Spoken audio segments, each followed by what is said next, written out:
হয়ে গেছে। জোরে বলেন ঠিক কিনা? ঠিক। দুনিয়ার সমস্ত বাড়ি গাড়ি আপনার জন্য আল্লাহ তাআলা আমাকে দিলেন, আপনাকে দিলেন, থাকার জন্য এটা সবচেয়ে বড় নিয়ামত। জোরে বলেন ঠিক কিনা? ঠিক। শুধু বাড়ি ঘর কইরাই দেন নাই, আল্লাহ তাআলা আপনাকে আমার জন্য একটা কর্মের ব্যবস্থা করেছেন। কেউ ব্যবসা বাণিজ্য করে, কেউ গার্মেন্টসে চাকরি করে, কেউ বাসার ভাড়া খায়। আল্লাহ তাআলা আপনাকে আমাকে রিজিক দিয়েছেন একমাত্র আসমান থেকে। জোরে বলেন ঠিক কিনা? যুবক ভাইরা, বৃদ্ধ বাবারা, আল্লাহ তাআলা কুরআনুল কারীমের মধ্যে বলতেছেন, ওয়া ইন তাউদ্দু নি'মাতাল্লাহ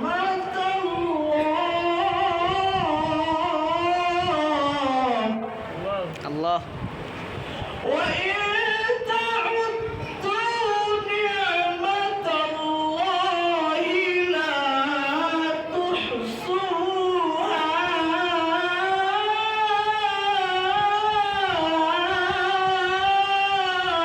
আল্লাহ আল্লাহ তাআলা কোরআনুল কারীমের মধ্যে জানায় দেন, বান্দা রে, আমি আল্লাহ তোমাকে সৃষ্টি করেছি, আমি আল্লাহ তোমাকে সৃষ্টি করেছি, আমি আল্লাহ তোমাকে নিয়ামত দিচ্ছি। দুনিয়ার সব কিছু আপনার আমার জন্য নিয়ামত। ধরে বলেন ঠিক কিনা? আজকে গাছের দিকে দেখায় দেখেন, গাছ আপনার জন্য আমার জন্য নিয়ামত। গাছটা থেকে আমরা অক্সিজেন গ্রহণ করি, আমাদের গরম গ্যাসগুলো যখন নাক দিয়ে বের হয়, গাছ দিয়ে আর গাছ থেকে আমরা সুন্দর সুন্দর অক্সিজেন পাই। ধরে বলেন ঠিক কিনা? বুঝে থাকলে বলেন। আপনাকে আমি 2 মিনিট নাক আর মুখটা বন্ধ করে রাখবো, বাঁচতে পারবেন কেউ? পারবেন কেউ? পারবেন? আপনার আমার জন্য বাঁচা সম্ভব না,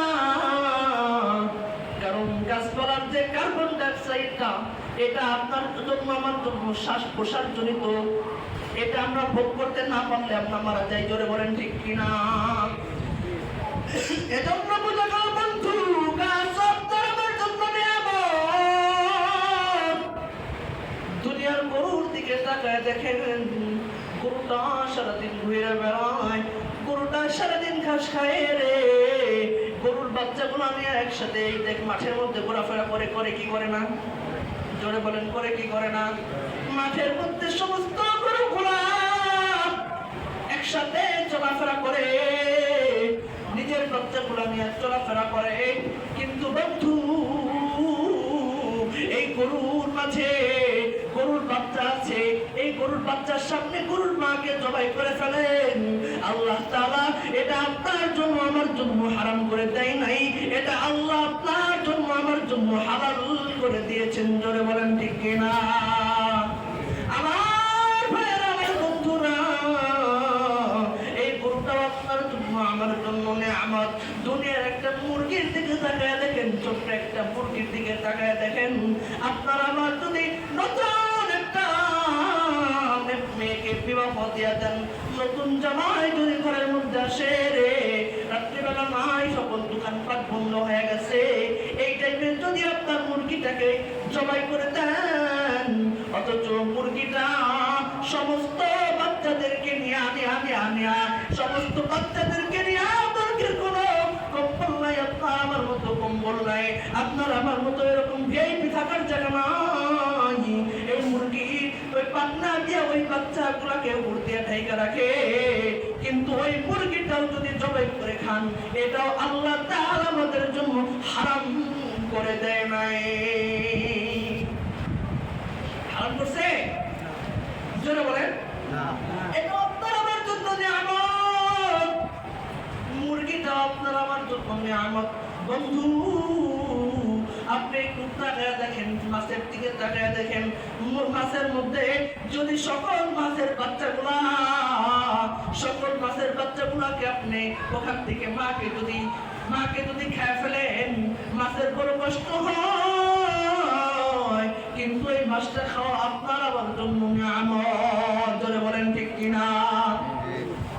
আমার বন্ধুরা, বুঝে থাকলে বলেন, আপনার আমার সন্তান যদি আমার থেকে হারিয়ে যায়, একদিনের ছোট্ট বাচ্চা বাচ্চা যদি হারায় যায় তাহলে এই ছোট্ট বাচ্চাকে খোঁজার জন্য আমরা কত পেরেশান হয়ে যাই, করে বলেন ঠিক কিনা? বড় পেরেশান। বাচ্চাটাকে কিভাবে পাবো, বাচ্চাটাকে কিভাবে পাবো? মসজিদের মাইকে এলান করেন, মাইকে নিয়ে এলাকায় চড়ায় যান। দুনিয়ার সব জায়গায় আশেপাশে যত জায়গা আছে সব জায়গাগুলোতে মাইকিং করেন, কিন্তু বন্ধু এই মাইক কিন্তু এই মাছ কিন্তু মাইকিং করতে পারে না, জোরে বলেন ঠিক কিনা? পারে? জোরে বলেন। পারে না। এজন্য বোঝা গেল দুনিয়ার এই সমস্ত জিনিসগুলো আপনার আমার জন্য নিয়ামত, ঠিক কিনা? আমার ভাইরা, আল্লাহ তাআলা কোরআনের মধ্যে বলতেছেন, আল্লাহ তাআলা কোরআনুল কারীমের মধ্যে সূরা ইব্রাহিমের 2 নম্বর পৃষ্ঠায় 2 নম্বর লাইনে বলতেছেন, ওয়া ইয তা'আযানা রাব্বুকুম লা ইন শাকারতুম লা আযীদান্নাকুম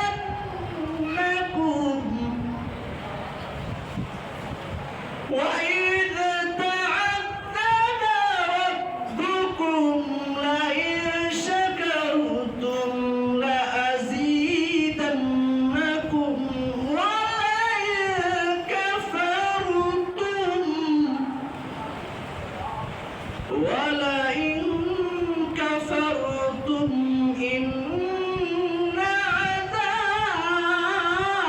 عذابي لشديد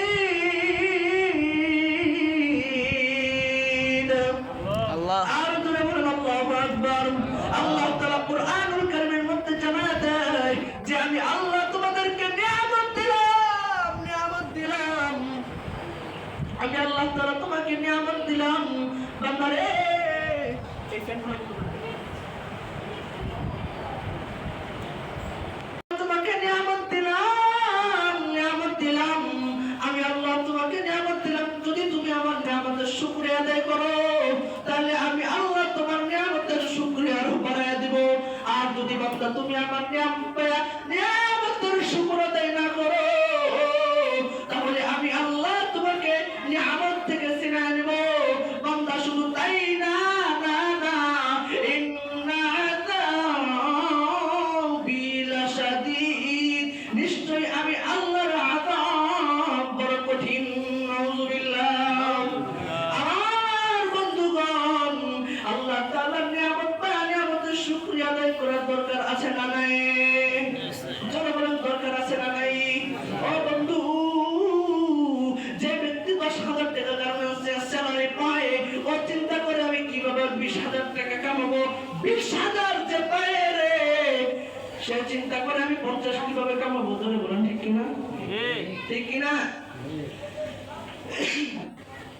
যে ব্যক্তি 50,000 টাকা কামায় ও চিন্তা করে কিভাবে আমি 1 লক্ষ কামাবো। জোরে বলেন ঠিক কিনা? বন্ধু, দুনিয়ার বাড়িওয়ালার দিকে তাকান। আমার একতলা আছে, একতলা দিয়ে হবে না, কিভাবে আমি 2 তলা করবো। 2 তলা করছি কিভাবে 5 তলা করবো। 5 তলা করছি কিভাবে 10 তলা করবো। এটার দিকে শুধু চিন্তা, ঠিক কিনা? বন্ধু, ব্যবসার দিকে তাকায় দেখেন, একজন ব্যবসায়ী চিন্তা করে যে আমি যদি 1 লক্ষ টাকার মাল নিয়ে বসি তাহলে আমার মালে মাস শেষে 20,000 টাকা লাভ হবে। আমি যদি 2 লক্ষ টাকার মাল নিয়ে বসতে পারতাম রে, তাহলে মালের মধ্যে থেকে আমি মাসে 50,000 টাকা ইনকাম করতে পারতাম, ঠিক কিনা? জোরে বলেন। আওয়াজ নাই, ঠিক কিনা? এজন্য বন্ধু, আল্লাহ তাআলা আপনাকে যা দিয়েছেন তা নিয়ে নিয়ামতের শুকর আদায় করেন।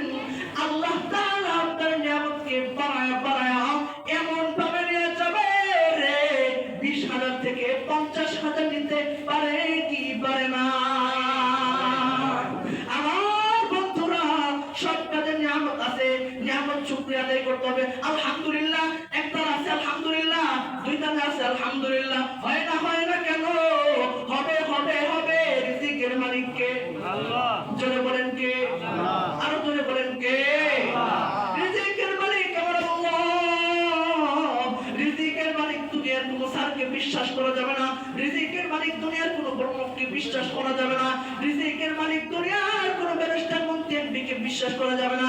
যদি বিশ্বাস করেন ঈমান সঙ্গেই হারায় ফেলবেন, ঠিক কিনা? আমার ভাইরা একটু ভালো করে বুঝেন, দুনিয়াটা কিন্তু থাকার জায়গা না। আপনি 10 টাকা করেন কি লাভ হবে? আপনার সন্তানেরা খাবে, আপনি কি খেয়ে গেলেন, এটাই হলো দুনিয়াতে থাকার বিষয় ধরে বলেন, ঠিক কিনা? আপনার আমার মৃত্যু একদিন হবে। মৃত্যু থেকে কেউ কিন্তু বাঁচতে পারবেন না, পারবেন না কেউ।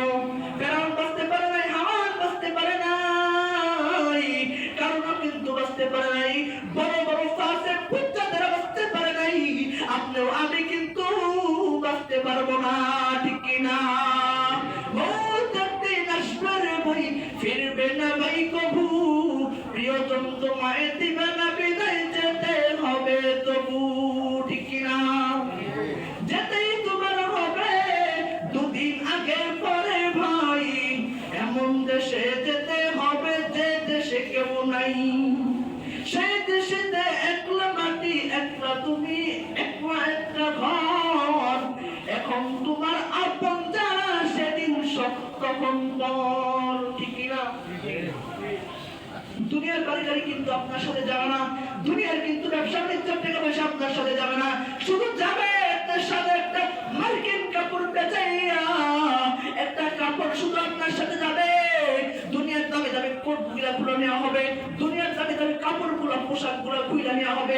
মাজায় যদি একটা, মাজার মধ্যে যদি একটা রশি থাকে, এটা খুলবে কি খুলবে না?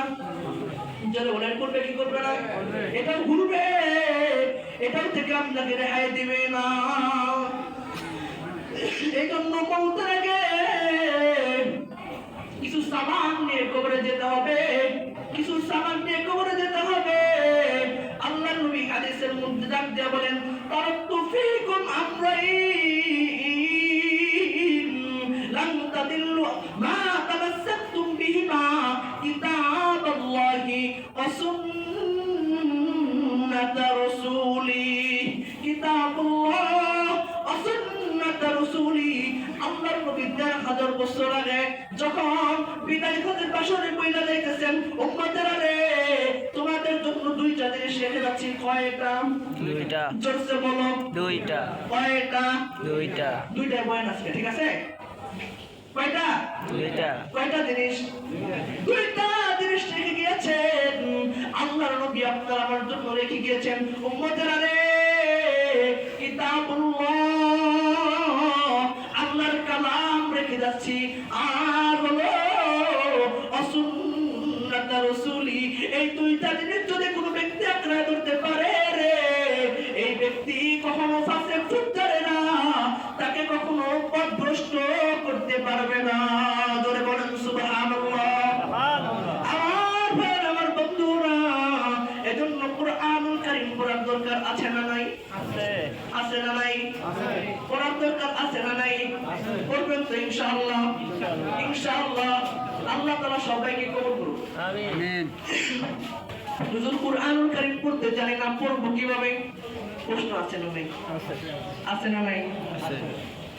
মিয়া, কুরআনুল কারীম পড়তে জানেন না, কুরআনুল কারীম পড়তে জানেন না, আসেন না আলেমদের সাথে, আসেন না হাফেজ সাহেবদের সাথে, আসেন না পয়সা 10 মিনিট সময় দেন না, অবশ্যই সে শিখাবে।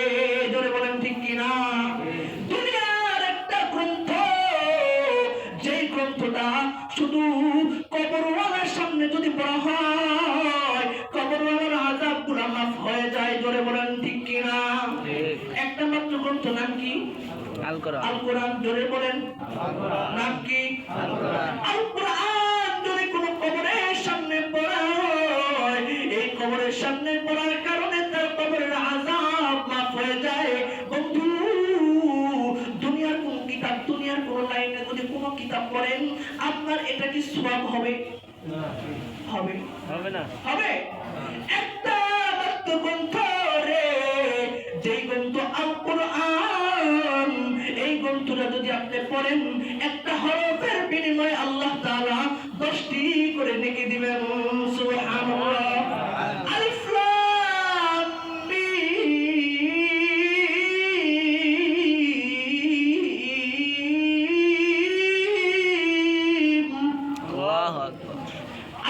হরফ, লাম একটি হরফ, মিম একটি হরফ। 3টা হরফ পড়ার কারণে 30টা নেকি হয়ে গেছে। এই জন্য কুরআনুল কারীম পড়বেন তো ইনশাআল্লাহ, নিয়ত করা যায় তো ইনশাআল্লাহ। কুরআনুল কারীম যদি পড়া এই কুরআনুল কারীম যদি সমাজের মধ্যে কুরআনুল কারীমের শাসন যদি সমাজের মধ্যে চালু করা হয়, কুরআনুল কারীমের শাসন যদি রাষ্ট্রের মধ্যে চালু করা হয়, তাহলে এই কারণে বন্ধু সমাজে শান্তি আসবে, রাষ্ট্রে শান্তি আসবে। জোরে বলেন ঠিক কিনা? এ বাণী সকলের নয় শুধু মুমিনের, যারাই চলবে মেনে ফল পাবে কোরআনে। ঘরে বলো কিংবা রাষ্ট্রে বলো, ঘরে বলো কিংবা রাষ্ট্রে বলো, অশান্তি দূর করে শান্তি আনে সমাধান। বলেন সবাই একসাথে বলেন, সমাধান। সমাধান চাও যদি জীবনে মরণে, ফিরে যাও খুঁজে নাও চোখ রাখো কোরআনে, তবেই পাবে সুখ শান্তির ঠিকানা, তবেই পাবে সুখ শান্তির ঠিকানা, যদি মেনে নাও তুমি মনে প্রাণে। সমাধান, ও সমাধান। সমাধান চাও যদি জীবনেই মরণেই, ফিরে যাও খুঁজে নাও চোখ রাখো কোরআনে। এজন্য কোরআনে চোখ রাখার দরকার আছে না নাই? আছে। আসতো কোরআনের হাফেজ সাহেবদেরকে ভুল ধরা হয়। কিছু কিছু লোক আছে যে অমুকের আলেমদের ভুল ধরতে থাকে, হাফেজ সাহেবদের ভুল ধরতে থাকে। বন্ধু আসেন না, হাফেজ সাহেবদের সাথে মহব্বত লেগে যাক, আলেমদের সাথে মহব্বত লেগে যাক, একসঙ্গে চলেন। তাহলে কিয়ামতের ময়দানে যেদিন, হাসরের ময়দানে যেদিন 60,000 টিকেট একজন আলেম পাবে রে, এই টিকেটের মালিক একজন আপনি হবেন। রাজি আছি তো ইনশাআল্লাহ? নিতে রাজি আছি ইনশাআল্লাহ? নিবেন তো? তাহলে আলেমদের সাথে মহব্বত রাখার দরকার আছে না নাই? আলেমদের সাথে মহব্বত রাখা যদি রাষ্ট্র চালানো হইতো, আলেমদের সাথে মহব্বত রাখা যদি সমাজ চালানো হইতো, তাহলে ফ্যাসিস্ট শেখ হাসিনা আজকে বাংলাদেশ থেকে তারা হইতো না। জোরে বলেন ঠিক কিনা? কুরআনি শাসন না থাকার কারণে ওদের সন্তানদেরকে দিয়াই আল্লাহ তাআলা ওকে দুনিয়ার এই বাংলাদেশ থেকে তারা করেছেন। জোরে বলেন ঠিক কিনা? 16 বছর যাবত স্কুলের বয়ে বয়ে বাবার নাম শেখ, বাবার নাম অমুক, বাবার নাম শেখ মুজিবুর রহমান। রাগ হইতেছেন নাকি কেউ? কইবেননি? শেখ মুজিবুর রহমান জাতির পিতা, জাতির পিতা, জাতির পিতা। পয়লা পয়লা বইয়ের মধ্যে 16টি বছর যাবত যে সন্তানদেরকে পড়াইলো, ওই সন্তানরাই ওকে জুতা পিটা কইরা কইরা বাংলাদেশ থেকে তাড়াইয়া দিল। ঠিক না?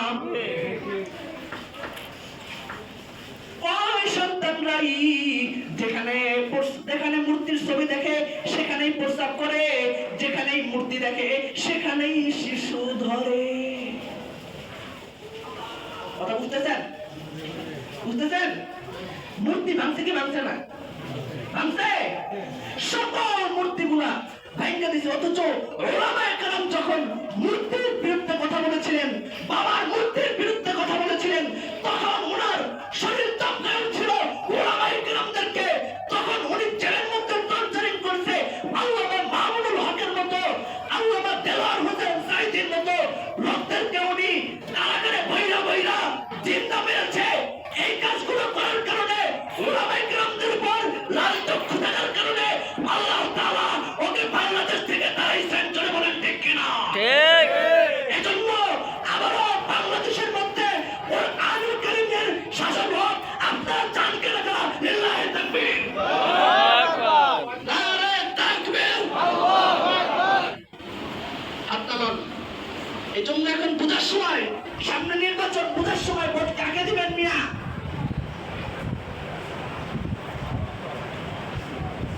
সামনে নির্বাচন, বুঝার বিষয়। 5,000 টাকার বিনিময়ে, 1,000 টাকার বিনিময়ে ভোট বিক্রি করেন, আল্লাহ তাআলার আদালতে জবাব দিতে হবে মিয়া।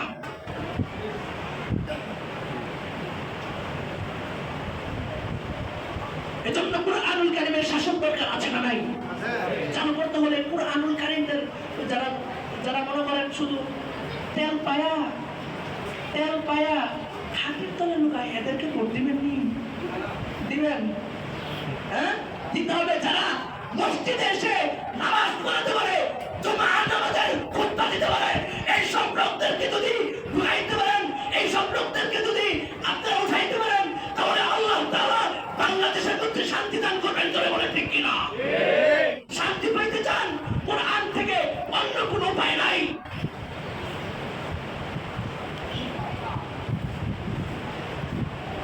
এজন্য কোরআনুল কারীমের শাসন আসুক। আপনারা চান তো? ইনশাআল্লাহ, ইনশাআল্লাহ। 2 নাম্বার পয়েন্ট চলতেছিল। 2 নাম্বার পয়েন্ট চলতেছিল। ওয়াজ কয়টা ছিল জানো? 2টা। কয়টা? 2টা। মনে আছে সবার? জি। মনে আছে? পরে আসতেন যারা শুনতেন তো নাকি? কয়টা? 2টা। কিতাবুল্লাহ ওয়া সুন্নাত রাসূলি।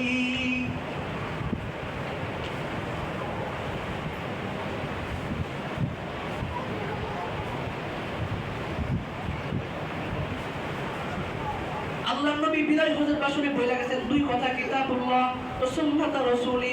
এখন অসুন্নাত রাসূলি, সুন্নতের ইত্তেবা করার দরকার আছে না নাই?